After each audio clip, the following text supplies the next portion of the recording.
El aborto sigue siendo un tema tabú. De hecho, no fue hasta 2010 cuando se aprobó la Ley sobre la interrupción voluntaria del embarazo en España. Hoy es libre y gratuita hasta la semana 14 de gestación. Pero aún así, las trabas, presiones y el acoso al que se enfrentan las mujeres que acuden a los centros médicos ha reabierto el debate y una posible reforma de la ley anunciada por el Ministerio de Igualdad. ¿Qué obstáculos encuentran las mujeres que deciden abortar? ¿Por qué no se garantiza el cumplimiento de esta ley? ¿Está la sanidad pública suficientemente preparada? ¿Y los profesionales de la medicina? ¿Qué sustenta la objeción de conciencia de algunos de ellos? Dentro, Gameplays.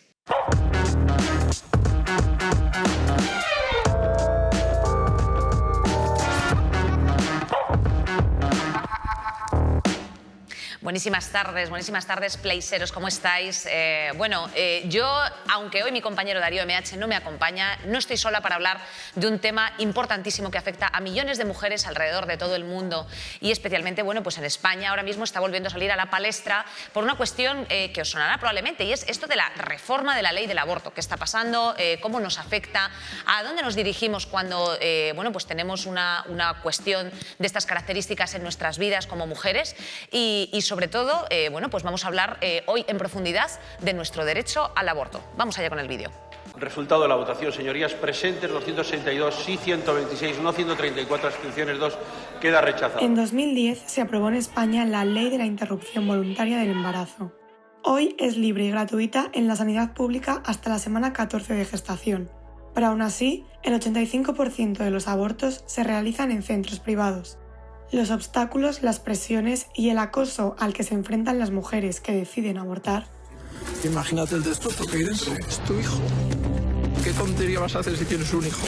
Ha reabierto el debate ante la reforma de la ley anunciada por el Ministerio de Igualdad para garantizar el derecho al aborto. Muchas mujeres que han sido atendidas por un ginecólogo en concreto que ha intentado disuadirlas de la opción del aborto, que las ha tratado mal en cuanto se ha mencionado la interrupción, etcétera, por motivos religiosos. ¿Por qué el aborto sigue siendo un tabú? La falta de relevo generacional a la vista está porque la mayoría de los equipos profesionales son aquellos equipos que se formaron ya en los años 80 para hacer esta prestación sanitaria. Porque señala, todavía el aborto es un estigma y muchos médicos lo consideran una mancha en su currículum.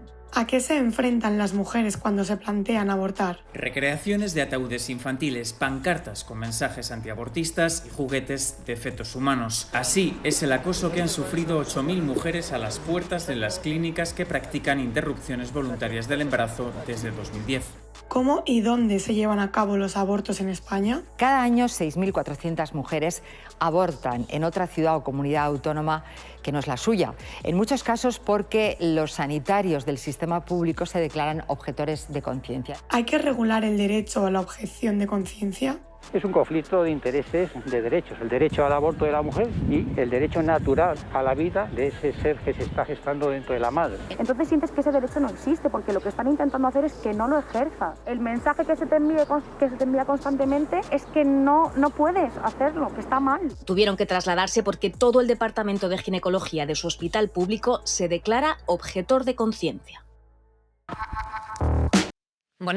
Precisamente vamos a arrancar con la protagonista de este testimonio. Ella es Selene Franco, camarera, y además ha vivido esta experiencia. Como yo también, Selene, también lo voy a decir para que te sientas acompañada en la mesa del mundo aborto, que tampoco nada sencillo. No. ¿Cómo estás? Ahora bien. Ahora bien, ¿verdad? Ahora mejor. Bueno, pero un cuadro de comedor, absoluto. Sí. Un cuadro de comedor, para que tú lo sepas. Ana Requena, ella es redactora jefe de género del diario.es y, por su profesión también sabe mucho de lo que vamos a tocar hoy. Ana, ¿qué tal? Bienvenida. Muchísimas gracias por estar aquí esta tarde con nosotros. En el Zoom tenemos a Maya Senderovsky, licenciada en obstetricia. No sé si lo digo bien, obstetricia está correctamente dicho, ¿verdad? Sí. Vale, matrona. En Argentina, ¿cómo se dice? Partera. De todos los modos que acabas de decir. Muchas gracias, Maya, por dedicarnos este ratito. Especialmente que sabemos que estás un poco maluchi, porque claro, tenemos también derecho a ponernos malas. Entonces, gracias por este ratito, no te robaremos mucho tiempo. Ningún problema, gracias a ustedes. Tenemos también a Luis Miguel Pastor, presidente de la Asociación Española de Bioética y Ética Médica. Gracias, Luis Miguel, por venir. A vosotros por invitarme. En la mesa continuamos con Stephanie Molina. Ella es abogada de Women's Link Worldwide. No sé si lo he dicho correcto. Muy bien. ¿Qué defendéis ahí en Women's Link? El derecho a decidir de las mujeres y a poder acceder a abortos seguros y dignos. Correcto. Terminamos con Beatriz Juliá. Ella es ginecóloga y además especialista también en reproducción asistida, Beatriz. Sí. Bueno, pues encantada también de tenerte por aquí. Yo voy a lanzar una primera pregunta que conteste un poco quien quiera y es para situarnos si nos podéis explicar cómo funciona el aborto en España y en qué casos es legal. Quien quiera. Beatriz, ¿te quieres lanzar tú? Claro, pues en lo que yo sé, la ley actual es una ley de plazos que permite el aborto de forma libre, con menos filtros, por debajo de las 14 semanas, pero también están permitidos algunos abortos que ya se consideran como que tienen una indicación médica, que es lo mismo que terapéutico, y que incluirían a las mujeres que han tenido un diagnóstico de una malformación grave que sea relevante para la vida del feto o riesgo de la vida de la mujer, en determinadas situaciones también, por ejemplo, pues una infección del útero por una rotura precoz de membranas, por ejemplo. Ana, en este caso, ¿por qué se está hablando entonces ahora de una reforma de ley? Bueno, se habla de la reforma de la ley del aborto porque hay varios aspectos que no acaban de funcionar, ¿no? Porque hay que mejorar. Uno de ellos es el tema de la objeción de conciencia, que se ha mencionado en el vídeo. Bueno, que la ley de 2010 hablaba de ese derecho a la objeción de conciencia, pero hablaba también de que los médicos lo tenían que expresar con antelación a que se diera una prestación, ¿no? Y eso no sucede, no está sucediendo, no hay una regulación de la objeción de conciencia como tal y entonces no se sabe qué médicos son objetores para organizar los equipos, tal. Y los servicios, entre comillas, mínimos, ¿no? Por hospital. O no mínimos, porque no sabemos. A lo mejor hay muchos hospitales donde la mayoría no se declararían objetores de conciencia, pero no hay una regulación clara de esa objeción. Y luego también hay otros aspectos, ¿no? Pues como este plazo de reflexión de 3 días que tiene que pasar una mujer que va a hacerse un aborto cuando va al médico y a la trabajadora social y le dan un sobre, pues eso también se quiere reformar para acabar con ese plazo de los 3 días y bueno, pues pensar en los aspectos que garanticen el acceso efectivo al aborto, ¿no? Porque tenemos ese aborto libre hasta las 14, hasta las 22 por razones médicas, dependen también de la decisión de una mujer. A partir de las 22 es importante decir que además la decisión ya queda en manos de un comité médico de cada hospital y que aunque es por razones médicas, las mujeres lo pueden solicitar, pero ya es el comité quien decide, vamos, ¿no? Que también esto genera desigualdades en comunidades autónomas, que es algo que vamos a hablar. Tenemos datos que después comentaremos. Selene, en este caso, de todas las barreras que estamos hablando, ¿con cuáles te encontraste? Con todas. Con todas. En Salamanca, yo vivo allí. Salamanca, el Departamento Entero de Ginecología se declara objetor de conciencia. En general, en Castilla y León, comunidad autónoma, no puedes abortar en tu ciudad. Entonces, sobre todo por el tema de los plazos, lo que son los trámites burocráticos, los papeles que tienes que presentar y todas las fases que tienes que pasar hasta llegar a la clínica se alargan mucho en el tiempo, entonces eso puede dificultar que no llegues al plazo de antes de las 14 semanas.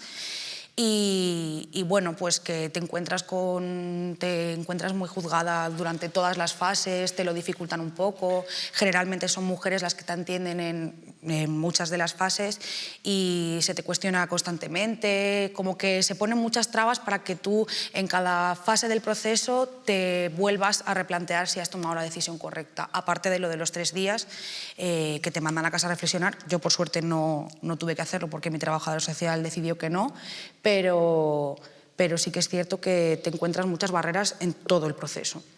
Luis Miguel, ¿qué es la objeción de conciencia? Bueno, la objeción de conciencia, como su nombre indica, es algo que está relacionado con la elección, ¿verdad?, de una determinada acción que uno considera que es mala y a la cual, si la realizara, estaría violentando su propia conciencia ética, ¿no? Por eso la llamamos objeción de conciencia. A mí me parece que, bueno, es algo que además, como bien sabéis, en la historia ha existido en muchas épocas. De hecho, en España, como también sabréis, al final de la década de los 70, en el franquismo, existía un debate sobre la objeción de conciencia militar por parte de personas que objetaban el servicio militar. Y de hecho, en la Constitución española democrática se introdujo la objeción de conciencia al ejercicio, al ejército, ¿no? Entonces, bueno, eso es un signo de que es algo, llamémosle, muy democrático, digamos, muy avanzado. Y evidentemente, pues eso, no violentar la conciencia de un individuo me parece que es algo sagrado, porque la conciencia es algo al cual no debemos introducirnos ni tocar. Y además hay otra cosa que yo pienso, que es que un profesional, un trabajador, creo que la alienación más potente que se puede hacer sobre él no es simplemente no pagarle correctamente su sueldo, sino la alienación más potente sería obligarle, ¿no?, a realizar actos que van en contra de sus propias convicciones. Eso me parece muy fuerte, ¿no? Y yo creo que eso además se suma de que desde el punto de vista de la ética profesional de siempre, el profesional sanitario está formado, lógicamente, porque la sociedad lo quiere así, está formado con la idea de ayudar y de cuidar la vida y de desarrollarla, recuperarla, y como consecuencia estamos ante un acto que, bueno, en muchas ocasiones no solamente ya es una objeción de conciencia, sino también de ciencia, que al final se convierte en conciencia, porque como sabéis, muchas veces los profesionales están trabajando a veces con partos prematuros y están trabajando sobre todo con criaturas que están sacando adelante y que luego, claro, les están indicando la opción o que elijan, ¿no?, el destruirlos, ¿no? Por lo tanto, es compatible, claramente, vamos, la existencia de eso, de que hay personas que les produce rechazo interno, ¿no? No sé si vosotros habéis estado en alguna ocasión. Claro, aquí tenemos una profesional de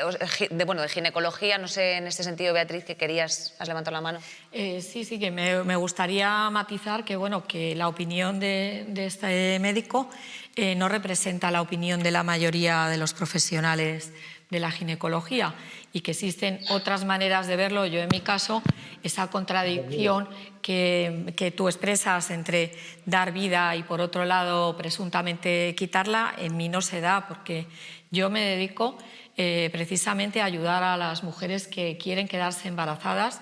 Respeto ese deseo, que no derecho, que tienen de ser madres, y les ayudo a conseguirlo.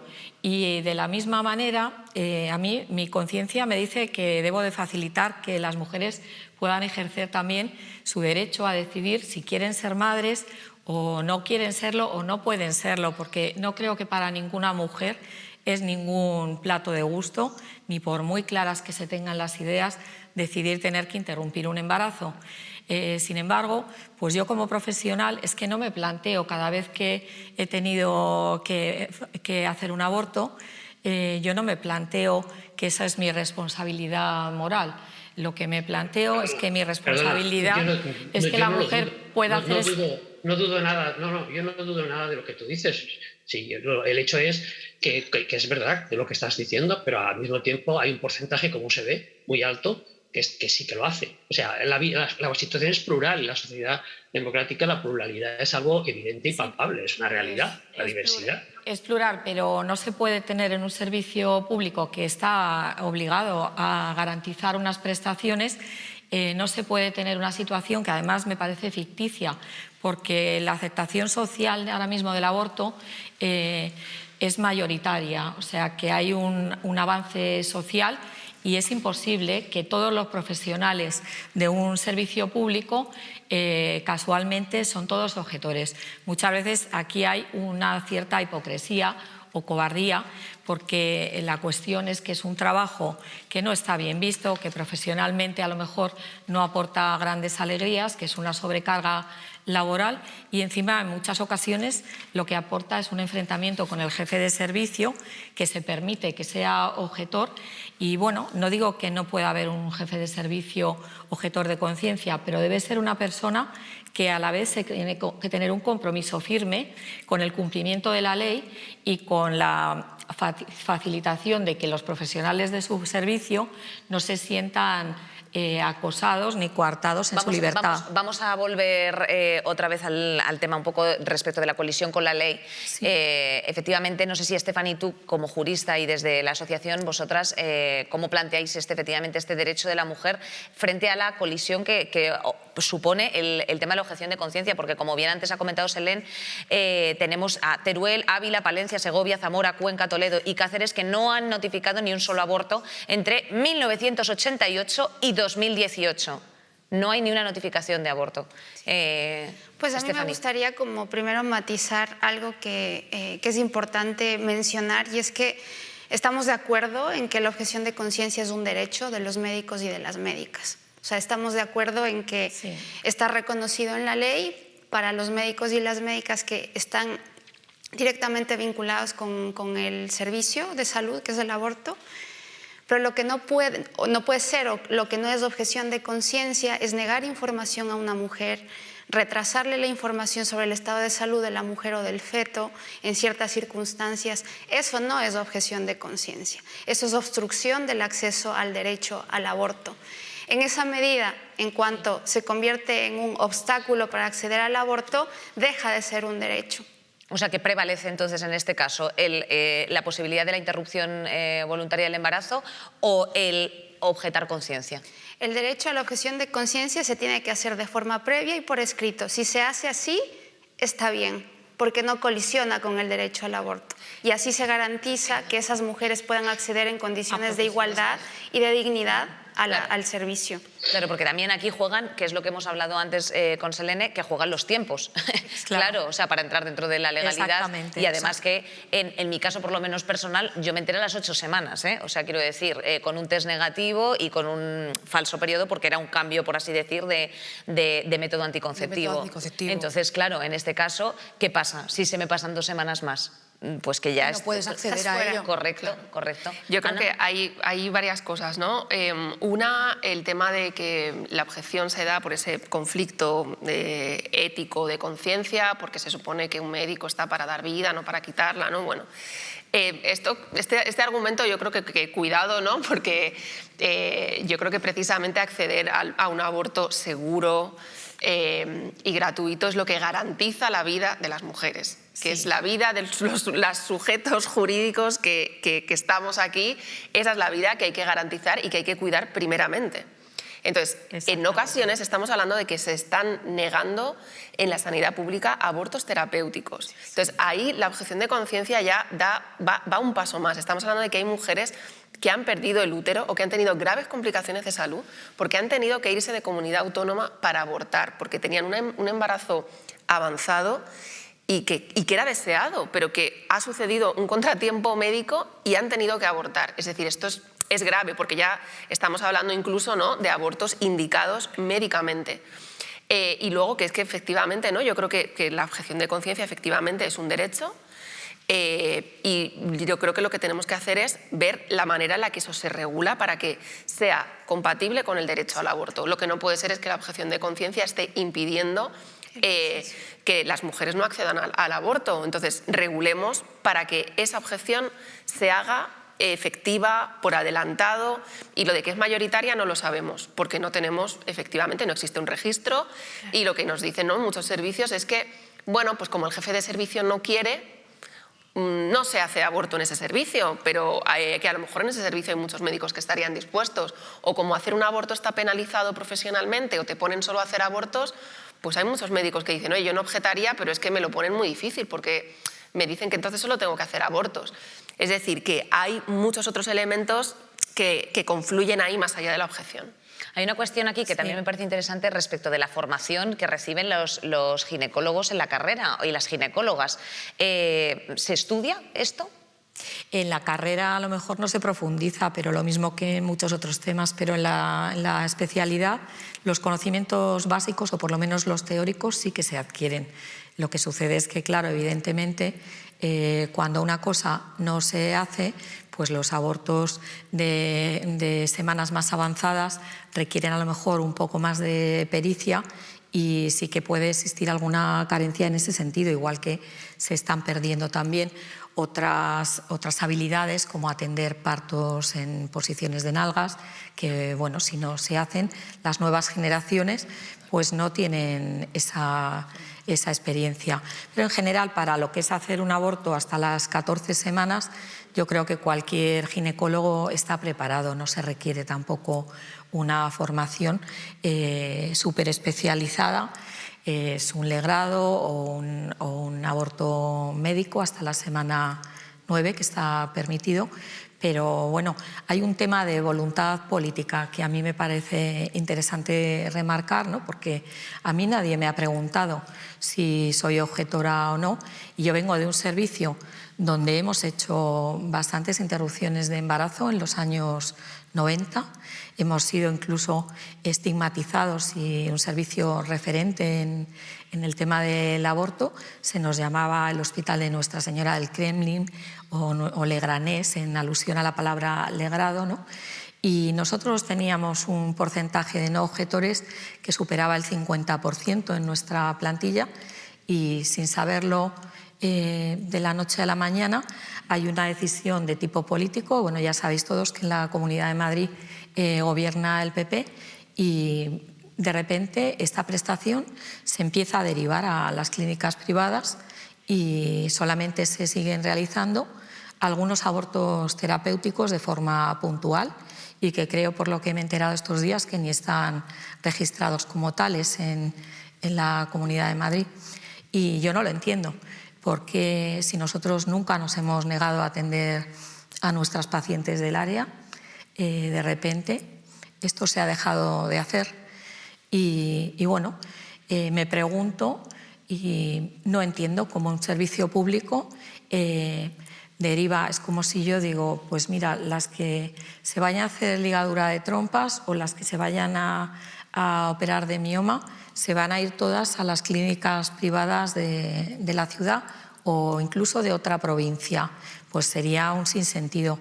Y más cuando, bueno, pues, se tiene que garantizar la seguridad, no solo la física, que me parece importantísima, y bueno, pues es cierto que la criminalización del aborto conlleva muchas muertes por sepsis, por ejemplo. En los tiempos en que se hacían los abortos clandestinos morían muchas mujeres, sino también la seguridad emocional, que me parece igual de importante. Totalmente. Bueno, de todos modos aclaramos que, por ejemplo, las derivaciones que se hacen desde la sanidad pública a la privada, en este caso están sufragadas por la sanidad pública, o sea que la asistente a este tipo de servicio no tiene que pagar nada, ¿correcto? Hombre, ya solo faltaría. No, claro, pero bueno, para que quede claro por si acaso también. Maya, que no te hemos dejado intervenir, que eso está muy caliente.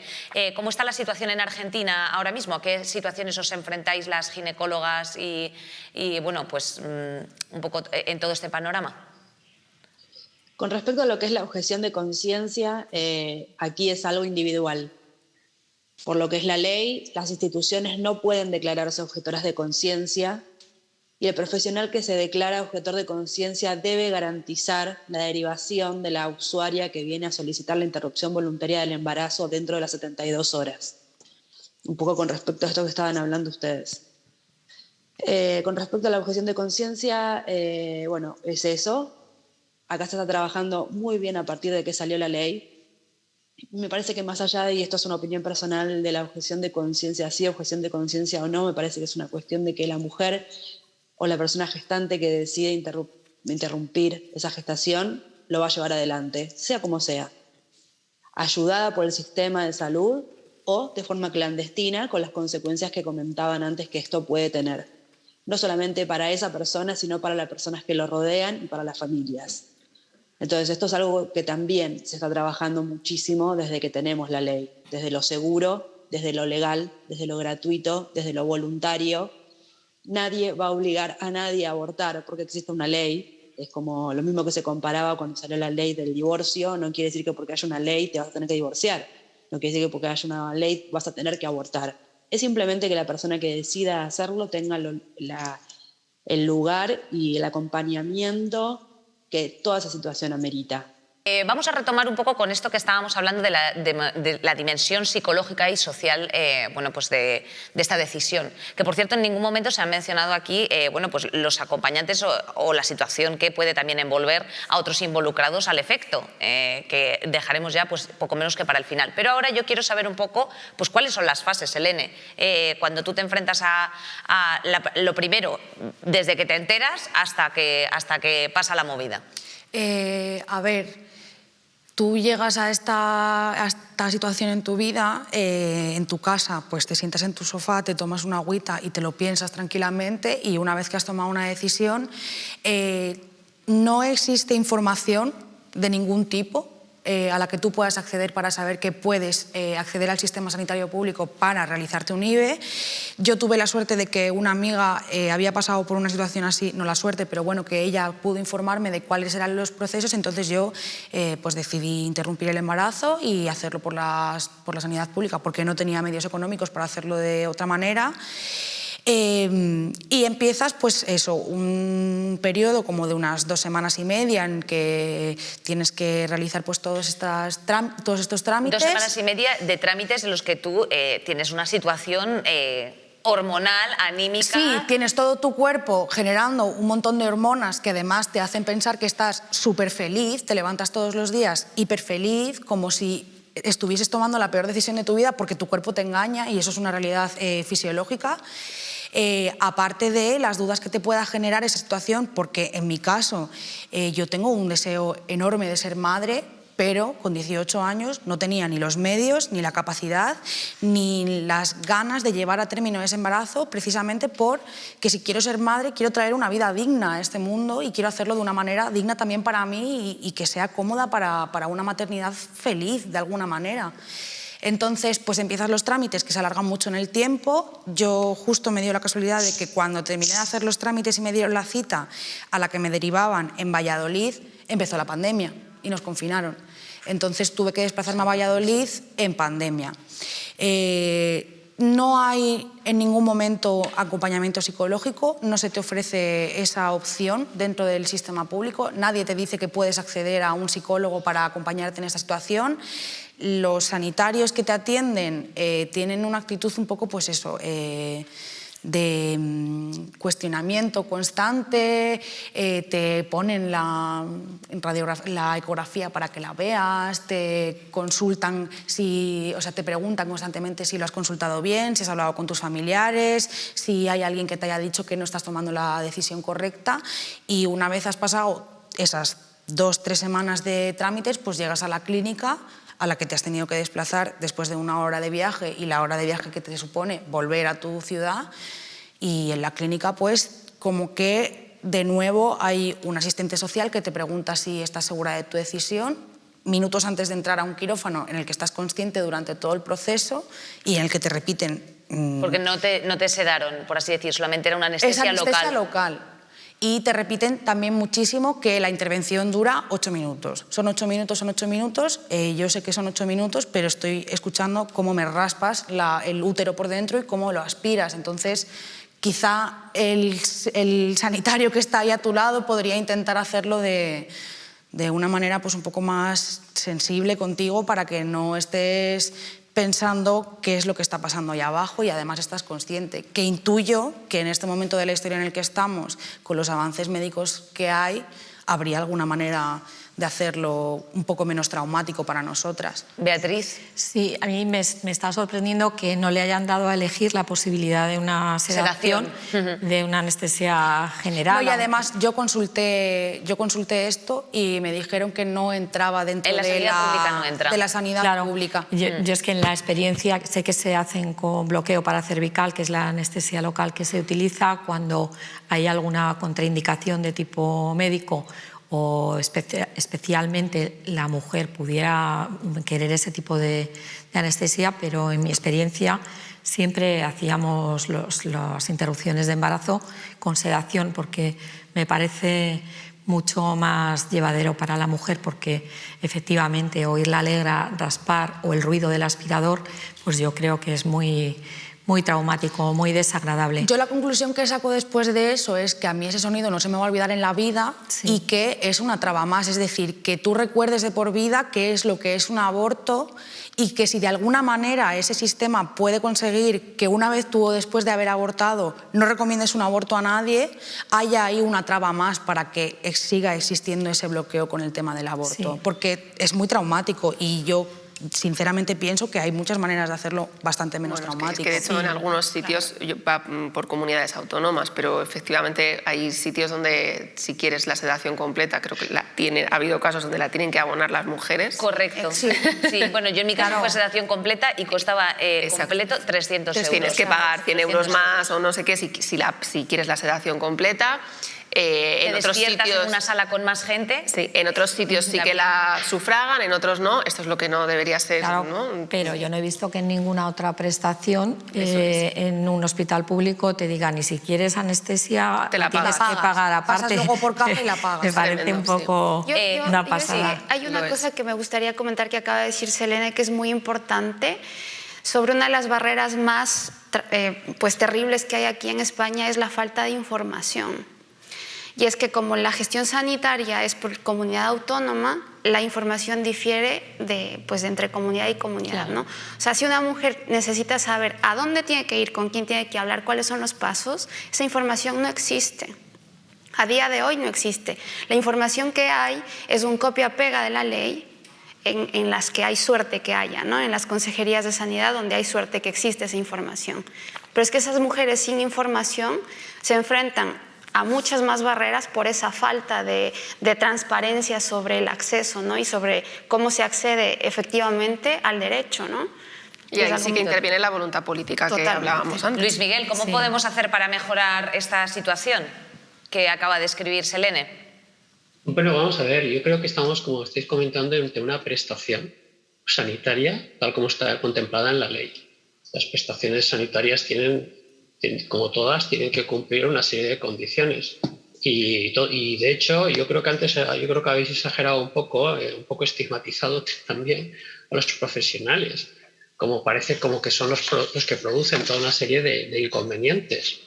Yo creo que fundamentalmente son las autoridades las que tienen que gestionar este asunto y buscar, concertar, vigilar. Lo que se trata evidentemente es que se esté a favor o se esté en contra del aborto, hay que tratar con respeto a las personas.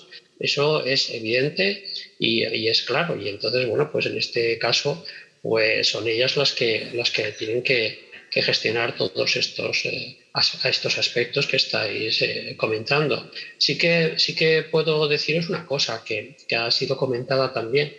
Estamos ante yo creo que nadie lo duda, es una decisión importante y para todo, para la propia vida de la mujer y sobre todo. Y entonces diríamos que en cualquier prestación sanitaria, podemos también discutir si esto es prestación sanitaria o no, pero ahora no vamos a discutirlo porque estamos hablando en plan legal, pues evidentemente se requiere un consentimiento informado. Es decir, se requiere explicar las cosas, tiene que ser voluntario, tampoco hay que ver siempre las cosas desde el punto de vista de que me están impidiendo, no, me están explicando las cosas para que tome la decisión porque estamos ante algo importante. Y yo creo que sí, pero perdón que interrumpo, hay maneras y maneras de explicar las cosas y de brindar la información. Lo que estaban haciendo. Vaya, en todos los temas y en este en concreto también. Estoy totalmente de acuerdo y que el profesional tiene que ser profesional siempre. Y los hay. Estaban siendo, como le explicaron a Selene, que contaba recién la situación que tuvo que vivir, no hubo nada de respeto, no hubo nada de sostén, no hubo nada de apoyo y estuvo sola frente a una persona que según el relato de ella... Sí, pero no podemos generalizar porque también podemos ir en contra de la praxis diaria de todos los profesionales. Siempre hay fallos. Pero no estamos hablando de un solo caso. Si está saliendo esto a la luz de esta manera es porque claramente es algo sistemático y que se repite esa tensión. Bueno, pero lo que quiero decirte es que si es así, Habrá que cuantificarlo y habrá que poner los medios, pero lo que no se puede hacer es Claro, por eso lo de la reforma, claro, entiendo que por eso la reforma, ¿qué es lo que está aportando ahora mismo Stephanie? No sé si nos puedes echar una mano aquí. Sí, yo creo que es muy importante como ese reconocimiento por parte de las autoridades que hay muchas barreras de acceso al aborto y que por eso es la necesidad de reformar aspectos tan importantes como la objeción de conciencia, ¿no? Y pues creo que es importante también hacer un matiz, y es que sí hay servicios pues sanitarios que es generalizada la objeción de conciencia, y sin ir más lejos, Murcia, por ejemplo, en Murcia hay objeción de conciencia al 100%. Bueno, pero eso no es un problema.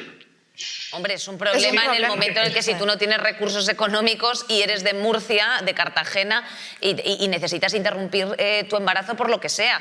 Y estamos hablando de situaciones en las que a lo mejor no necesariamente es capricho. O sea, estamos hablando de situaciones en las que se plantee una violación. Capricho no es nunca. Capricho no es nunca. Pero quiero decir... No, si no digo eso, hay muchas prestaciones sanitarias que a veces una comunidad autónoma no las tiene por otras razones. Muchas veces porque no tiene hospitales, porque no tiene otros aparatos, otras cosas. Sí, pero esto no parece por una objeción de conciencia. Bueno, y aparte... Vale, pues entonces lo que los gestores tendrán que hacer es, como tienen la responsabilidad, de buscar los medios para que eso se pueda realizar según está en una ley que está ahí vigente.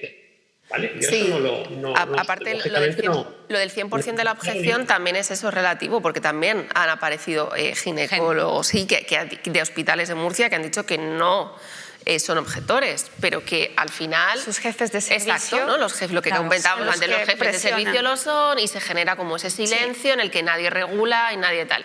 Y yo estoy de acuerdo, que deben ser los... Sí, estoy totalmente de acuerdo, pero me gustaría que también nos olvidara una cuestión constitucional. Y no es que simplemente solamente para que lo tengamos en cuenta, que es que la objeción está también reconocida en el Tribunal Constitucional como sobrevenida.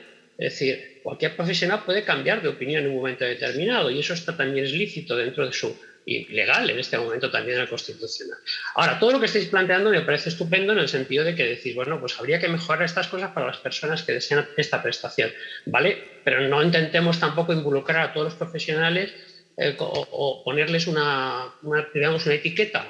Están los gestores, están los políticos, ha salido, estoy de acuerdo. No, al contrario, yo creo que lo que estamos diciendo es que hay profesionales que sí practicarían abortos, y que por la desidia o la falta de organización, la ideología de algunos profesionales, no los pueden ejercer a lo mejor en sus hospitales, o se sienten estigmatizados si lo hacen, ¿no? O sea que yo creo que efectivamente hay de todo, igual que entiendo que, por supuesto, que tienes que firmar un consentimiento informado, o que ante cualquier intervención te tienen que informar, ¿no? Obviamente. Claro. Otra cosa es, ¿cuántas veces hay que informar? ¿Cuántas veces hay que preguntar a una mujer? ¿No? Eso es como cuando hablamos de violencia sexual y hablamos de que una mujer tiene que declarar 10 veces, ¿no? Pues es que a lo mejor hay determinadas prestaciones y determinadas situaciones en las que hay que aplicar esa perspectiva de género, y eso implica saber... Bueno, pues que hay procesos que pueden ser revictimizantes o que pueden incidir en el trauma. Entonces, ¿cómo hacer un equilibrio entre, bueno, pues vale, asegurarse y aplicar, ¿no?, esos criterios profesionales y un buen trato a esas mujeres, ¿no? Sí, completamente. Selene, que querías Yo quería puntualizar que dentro de todo el sistema sanitario habrá un montón de profesionales que realicen este proceso de una manera coherente con las pacientes, que partiendo de la base de todo lo que decís vosotras sobre la objeción de conciencia es un derecho constitucional, pero es una obligación del Estado de Derecho garantizar las prestaciones públicas dentro del sistema sanitario, y el aborto es un derecho constitucional y es una prestación que tiene que prestar el Servicio Público de Sanidad. Es decir, que si hay un 100% de objetores de conciencia en el Hospital de Murcia, el Estado de Derecho, el Gobierno, tiene que garantizar que haya profesionales que puedan realizar este procedimiento, porque tampoco es lógico que cuando tú te realizas una intervención así, en las condiciones en las que muchas de las mujeres que accedemos a esta prestación lo hacemos, como es el hecho de que no tengas sedación y que estés consciente durante todo el proceso, que luego tengas que realizar un viaje de 1 hora y media para volver a tu casa a poder recuperarte, primero de la intervención a nivel físico y segundo de la intervención a nivel emocional, que no te ofrecen un acompañamiento después de esto, que no hay nadie que esté en tu casa para decirte no te preocupes que eso se te va a pasar. Entonces, ¿hay un 100% de objetores? Perfecto, pues que haya un Estado que garantice que hay profesionales que realicen este procedimiento. Perdona, y con eso... Eres Elena, ¿no? Selene. Elena, perdona. No, vamos a ver. Primero que, en principio, legalmente hablando, no soy un experto, pero el derecho constitucional al aborto no existe. Pero lo que sí que está claro es que lo que tú estás planteando se dirige fundamentalmente a los gestores. Y yo no tengo una experiencia ahí en el ámbito, diríamos, de la sanidad murciana hasta el último detalle, pero sé que hay una serie de caminos y de procesos y de intentar conseguir que la prestación se pueda realizar. Y entonces estamos totalmente de acuerdo que esa prestación tiene que ser realizada de un modo humano, como tiene que hacerse cualquier cosa en esta vida. Ahí no hay ningún problema. Y entonces porque claro, desde el punto de vista legal, pues bueno, y además apunto más todavía. En el caso de que una determinada clínica que ha sido concertada, por ejemplo, y que está realizando esa prestación, porque no hay en el ámbito público, es evidente que los gestores políticos políticos y sanitarios deben poner las condiciones y deben velar para que esos contratos sean de una manera, como tú dices, con todos los elementos requeridos, ¿no? Para minimizar, como tú dices, la situación, ¿vale? Eso es una cuestión que es la cuestión legal, ¿no? En este sentido, Maya, para que no se nos vaya mucho de tiempo, yo quería hacer un poco hincapié en el ámbito social. O sea, que decirte, tú que lo has vivido hace poco, ¿cómo impacta socialmente la regularización de la ley del aborto, la despenalización del aborto? Bueno, aquí en Argentina es una ley nacional, por lo cual debería ser implementada en todo el territorio nacional argentino. Sabemos obviamente que esto no sucede. Por las mismas razones que estamos hablando de lo que sucede en España, también sucede aquí, objetores de conciencia, unidades sanitarias que son muy remotas y que no realizan la práctica, entonces esas personas quedan delegadas de poder cumplir con esa petición. Aquí fue una revolución feminista, fue increíble lo que pasó en los últimos años. Así todo queda mucho camino por recorrer. Los profesionales de salud estamos intentando ser cada vez más respetuosos entre nosotros y comprender que la persona que viene a solicitar una interrupción voluntaria del embarazo está 98% segura de lo que está solicitando. Por supuesto que siempre hay opositores, siempre hay gente que no está de acuerdo, siempre hay gente que tiene diferentes cuestiones que decir al respecto, pero me parece que lo que importa es garantizar el derecho de las mujeres y de las personas gestantes. Ese tiene que ser como el principal punto de la cuestión acá. Después lo que sucede alrededor, de una manera, de otra, se tiene que ir acomodando, pero no podemos perder bajo ningún punto de vista los derechos ganados. Maya, Luis Miguel, muchísimas gracias por haber estado esta tarde aquí con nosotros, gracias por vuestro tiempo, que sé que estáis muy busy.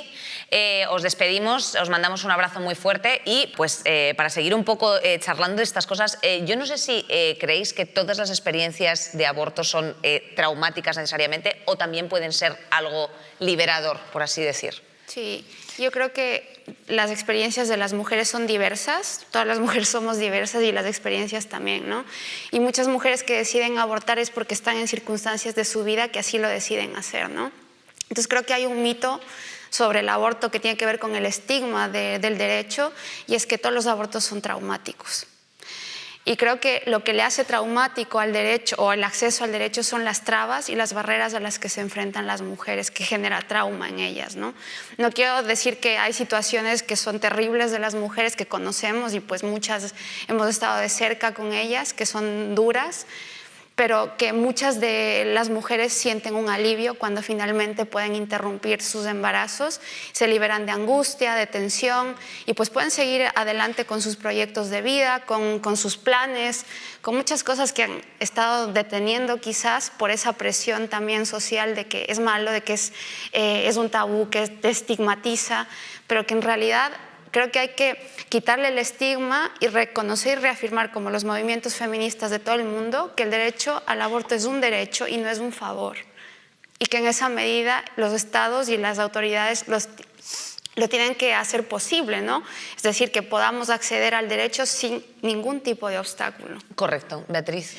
Yo, hombre, estoy de acuerdo con ella en que las experiencias son individuales y no tiene por qué ser traumático si se acompaña emocionalmente a las pacientes, pero la triste realidad es que en España muchas veces es traumático sin tenerlo que ser, pero yo veo mujeres que años después vienen a la consulta porque quieren quedarse embarazadas y bueno, veo las caras de alivio cuando en la historia clínica se ha recogido un antecedente de una interrupción de embarazo, muchas veces en la adolescencia o por un motivo médico, y cuando yo digo en voz alta exactamente esto que ahora está pasando, esta dificultad para que te quedes embarazada, no tiene nada que ver con esa interrupción de embarazo que sucedió hace años, muchas las veo que respiran porque me doy cuenta entonces de que sienten que fuera como una especie de castigo. Que les devuelve la vida, como pues tú que entonces decidiste interrumpir el embarazo, ahora la vida te castiga con dificultades para quedarte embarazada. Y a mí eso la verdad que me inspira mucha ternura, me parece como que es una frase que yo pronuncio de forma muy consciente porque creo que acompaña y ayuda a las pacientes, ¿no? Y bueno, es que yo he visto situaciones muy extremas. Por ejemplo, en Guadalajara, es que los médicos de ese servicio en los años 90, aparte de ser objetores, eran crueles.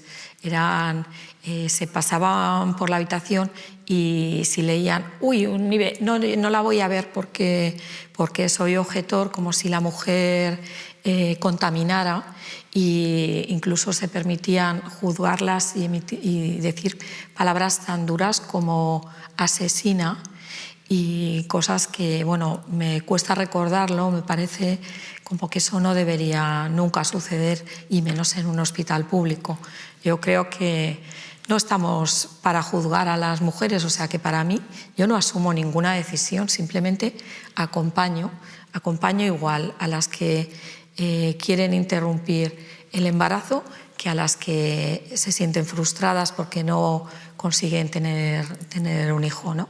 Y yo creo que eso es la visión profesional, que no se tiene que obligar a nadie, de acuerdo, yo respeto totalmente y me parece el talante del compañero objetor, bueno, desgraciadamente no es el habitual en los objetores, pero yo lo respeto, o sea, nadie se tiene que ver obligado a hacer algo que no quiera, pero sí que debería haber una forma legal de a priori que un porcentaje suficiente de la plantilla de un hospital unos servicios mínimos, ¿no? fuera seleccionada, pero no como servicios mínimos, sino como una cosa normal, o sea, que debe de haber un equilibrio entre objetores y no objetores. Y eso hay que buscar una forma legal de determinarlo en el perfil de las plazas, que la plaza, esa persona opta a una plaza donde se incluye la realización de interrupciones de embarazo y es libre de no optar a la plaza, pero sí que las mujeres no tienen por qué verse en la puerta de una clínica con una manifestación provida acosándolas. Es que esto es otra... Es que eso es muy traumático. No, lo de las puertas, de hecho, bueno, hemos incorporado ahora a dos compañeras, Daría Vives y Emma Bodé. Bueno, Emma es responsable de talleres de educación afectivo y sexual, que yo creo que mucho tiene que ver con esto que estamos hablando, y Daría Vives también es enfermera asistencial, ambas del Centro Joven de Atención a las Sexualidades de Barcelona. Todo esto que estamos hablando precisamente, pues bueno, hemos tenido aquí un debate amplísimo acerca de lo de los objetores, de la peña que se pone ahí en las puertas, o sea, en los centros de interrupción de embarazo, que eso es un absoluto cuadro de comedor. Yo quería empezar precisamente con vosotras, que os dedicáis como más, incidís más en el tema de la educación, que creo que es algo bastante importante. En España, para que vosotros pues tengáis este dato, mis santas, se quedan embarazadas 100 niñas de 15 años o menos al año. Una cifra que asciende a 300 de media entre los 15 y los 17 años. Bueno, aquí evidentemente, pues no sé si hay algo, Daria, que tú nos puedes decir respecto de la mejora en materia de educación sexual. Hola, bueno, pues sí que pienso que nos tendríamos que adaptar como a las necesidades que tienen las personas, ¿no?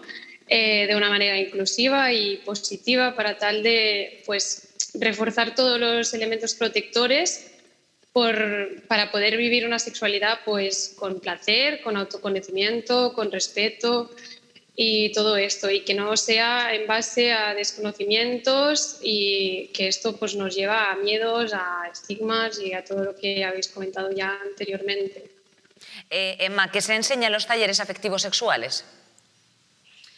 A ver, realmente la educación sexual, ¿no?, lo que hace una herramienta, ¿no?, para defender pues, justamente los derechos sexuales y reproductivos. Entonces, en relación específicamente al aborto, pues dejar claro, ¿no?, que es un derecho y sobre todo lo que encontramos es esa desinformación. Es decir, en los talleres, cuando hablamos con las chicas jóvenes y con los chicos jóvenes, pues muchas de las veces no saben que el aborto es gratuito, tampoco saben que lo pueden hacer por decisión propia si son mayores de 16.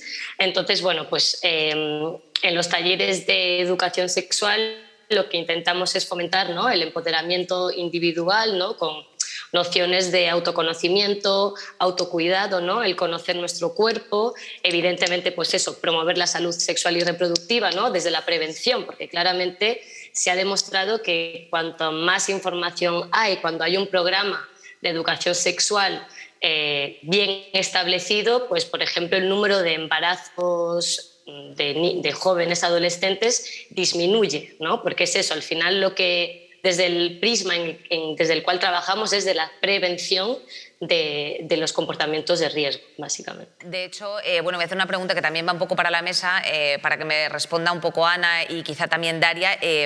Estamos hablando de educación sexual en torno al aborto, pero claro, estamos en general correctamente educadas o, por el contrario, estamos absolutamente desinformadas las mujeres en cuanto a materia sanitaria que nos afecta exclusivamente a nosotras, papiloma, aborto.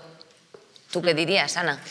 Yo creo que hace falta una educación sexual integral y ambiciosa, ¿no?, en el sentido de que no se centre solo en prevenir abortos, en conocer lo biológico, digamos, ¿no?, que sin duda es importante, sino bueno, en conocerse, en el autoconocimiento, en el autocuidado, en el disfrute, ¿no?, en el disfrute del cuerpo, en el conocimiento del cuerpo, en la exploración de la sexualidad y a partir de ahí todo lo demás, ¿no?, porque efectivamente cuanto más conocimiento y más información tienes, mejores decisiones vas a tomar sobre tu vida afectivo, sexual y reproductiva.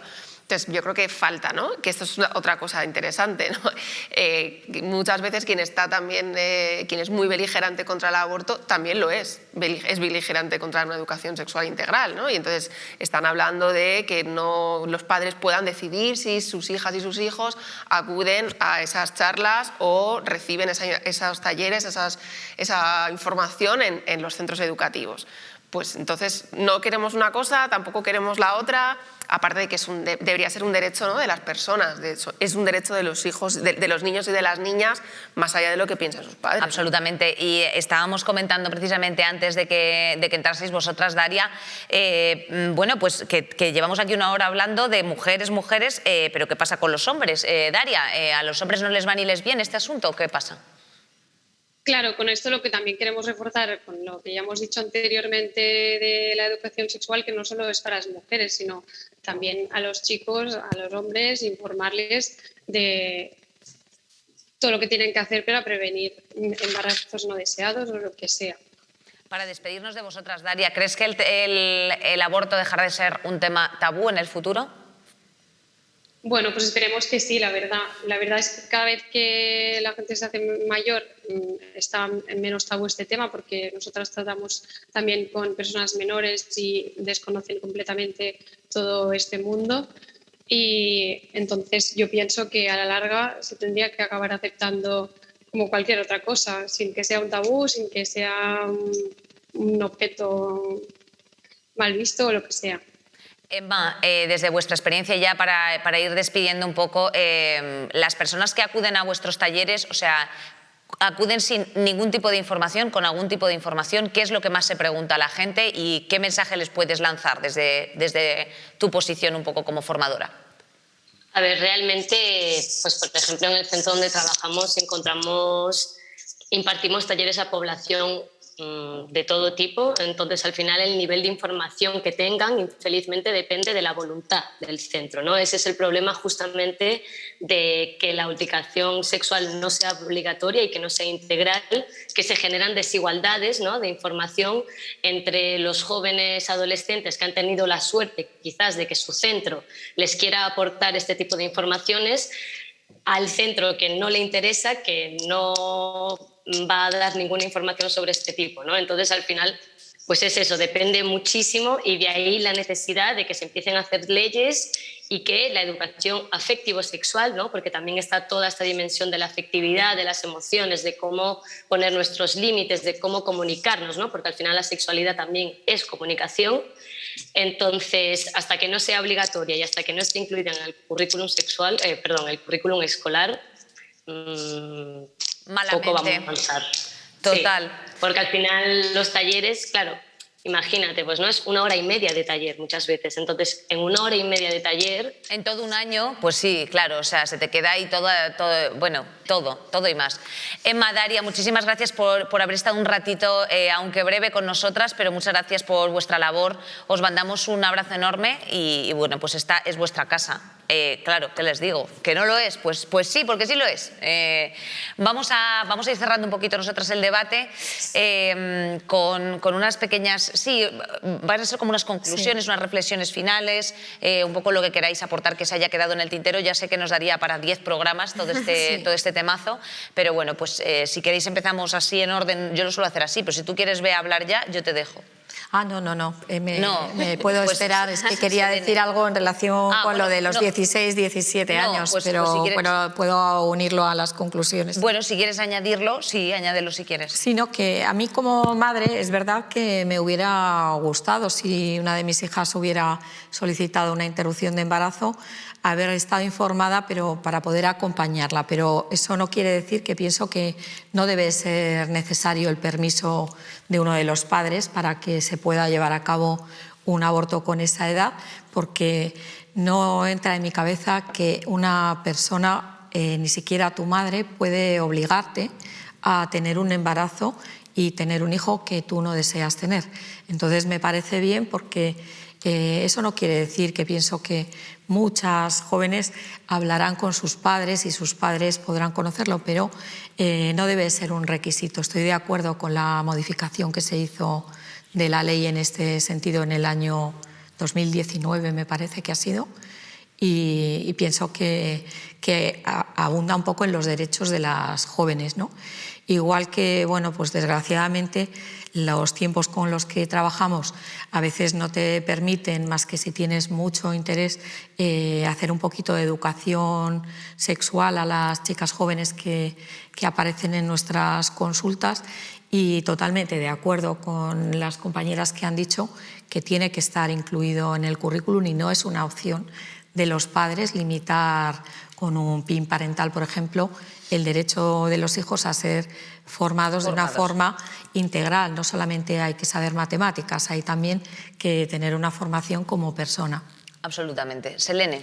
Yo como conclusión un poco pues que hay que intentar, sobre todo con el tema de la educación afectivo-sexual, que sea integral, que sea obligatoria, que esté en todos los centros públicos, para calar hondo en la sociedad con el mensaje de que las mujeres tenemos el derecho a decidir sobre nuestros cuerpos, que el aborto es un derecho fundamental que tiene que estar garantizado por el Estado de Derecho, que hay que trabajar también mucho con el personal sanitario, porque no se ha dicho aquí, pero al final, bueno, si tú lo has comentado, que tú te hayas realizado un IVE aparece de por vida en tu historial sanitario, y eso luego a mí en concreto en el servicio de planificación familiar, un día me supuso un disgusto con las personas que me atendieron. Entonces que hay que trabajar también con el sistema sanitario para que esto se lleve de manera un poco más compasiva, porque me parece que falta un poco de compasión en esto, y que hay que trabajar también muchísimo para que sobre todo las mujeres jóvenes, aunque esta falta de información atraviesa a todas las generaciones de mujeres, que tengamos acceso a la información que se necesita para realizar este procedimiento, porque nos falta mucho y se dificulta mucho el camino, se hace muy pesado. También incidir en la importancia de que tiene que haber una prestación de atención psicológica que vaya de la mano con esta prestación y que, por favor, las organizaciones pro vida que les prohíban la asistencia a las clínicas de intervención del aborto. Los scratches, sí. Eso está en la agenda, está en la agenda porque vaya cuadro, o sea, eso es un cuadro espectacular. Sí. Ana. Sí, aunque también está bien, ¿no?, que pensemos si les llamamos provida o les llamamos antielección. Antiderecho. Total. Sí. Pues yo creo que nada, que tenemos que consolidar el derecho al aborto en España y que, bueno, pues que esperemos que esta ley lo haga, pues garantizando el derecho al aborto de las menores de 16 y 17 sin consentimiento de sus padres, pues eso, ¿no?, limitando el acoso al que someten a las clínicas muchos grupos ultra. El tema de los desplazamientos, perdón. Sí, claro, garantizar una regulación de la objeción de conciencia que, bueno, pues que garantice el derecho de las mujeres a acceder a un aborto en su ciudad y dentro de su provincia. Y luego yo creo que esto de la educación sexual integral es fundamental. Creo que esa es una piedra angular de muchas cosas, del aborto también, pero también para luego, ¿no?, la vida afectivo-sexual de las personas. Y creo que tendríamos que trabajar mucho y que garantizar esa educación sexual integral y apelar a las mujeres y a los hombres. Los hombres también tienen que saber lo que es un aborto, también tienen que tener esa educación sexual integral, tienen que saber cómo funcionan nuestros cuerpos. O sea, esa información y esa apelación la tenemos que hacer a mujeres y a los niños, a los chicos, a los hombres. Y bueno, pues complejizar un poco el relato, ¿no?, sobre el aborto. Ni todas las mujeres abortan por dificultades económicas, ni siempre es un trauma, ni no es un trauma. Hay tantos relatos como mujeres y bueno, es muy cómodo, es más cómodo, más fácil de asumir ese relato de que, bueno, pues las mujeres lo hacen por dificultades económicas. Pero bueno, hay múltiples causas, ¿no?, y simplemente una mujer pues tiene que poder abortar porque así lo decide y porque considera que no es el momento de su vida. Y creo que tenemos que, pues eso, que asumir también ese relato, ¿no?, para ampliar un poco y que no solo quede esta idea del aborto como última opción, cuando no, es una opción de vida también, ¿no?, decidir cuando, como tú decías antes, lo de una maternidad ser madres. Y una maternidad digna y elegida. Claro, que está el mundo muy mal, o sea, es que esto también es así. Stephanie. Sí. Pues yo, para no repetirme con las demás compañeras, creo que es importante asumir un compromiso desde todas las trincheras, ¿no?, en las que estamos presentes, desde lo sanitario, el periodismo, los medios de comunicación, desde lo legal, desde las calles, que creo que se nos está olvidando salir a la calle por el derecho a decidir y creo que eso no tiene que ser posible y que creo que es importante como incluir en todas estas reivindicaciones, desde todas las trincheras, como digo, a todas las mujeres en su diversidad.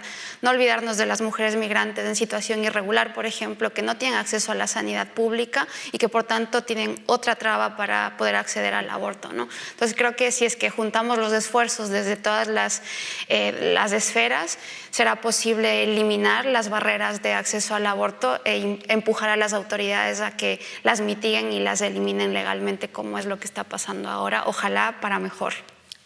Absolutamente. Sí. Y yo, bueno, para no repetirme y porque quiero remarcar que me parece absolutamente necesario que se haga un estudio a fondo desde el punto de vista legal para regular que haya garantizado un equilibrio en las plantillas en los centros sanitarios entre objetores y no objetores y que vuelva esta prestación a los centros públicos, que yo creo que no debería de haber salido nunca de ellos. Yo no me conformo con que puedan dirigirse a una clínica privada en su misma ciudad, sino que quiero que sea una prestación donde las mujeres reciban la misma seguridad y la misma calidad que en otras prestaciones. Y bueno, también me parece importante garantizar el acceso universal a la sanidad pública, no solo para las mujeres, pero especialmente para las mujeres que se encuentren en esta situación de solicitar una interrupción de embarazo. Y me parecen muy importantes los pasos que se están dando desde el Ministerio de Igualdad para eliminar estas trabas del permiso paterno, el que se pueda permitir el acoso a las mujeres en las puertas de las clínicas y también un poco para tratar de regular el derecho a la objeción de conciencia, pero hacerlo compatible con el derecho de las mujeres a ejercer su libertad para interrumpir un embarazo y ser madres cuando verdaderamente estén preparadas y puedan asumirlo. Y bueno, pues todo esto me parece que nos va a llevar años, pero espero que entre todas lo podamos conseguir. Esa es la labor de todas, la labor de todos y bueno, pues desde aquí, como siempre, exigimos garantías institucionales, no a la violencia obstétrica y, por supuesto, síguenos en todas nuestras redes sociales, como siempre, y si tienes alguna objeción, en genplace@rtve.es, te lo atendemos encantados. Un saludo, nos vemos la próxima semana.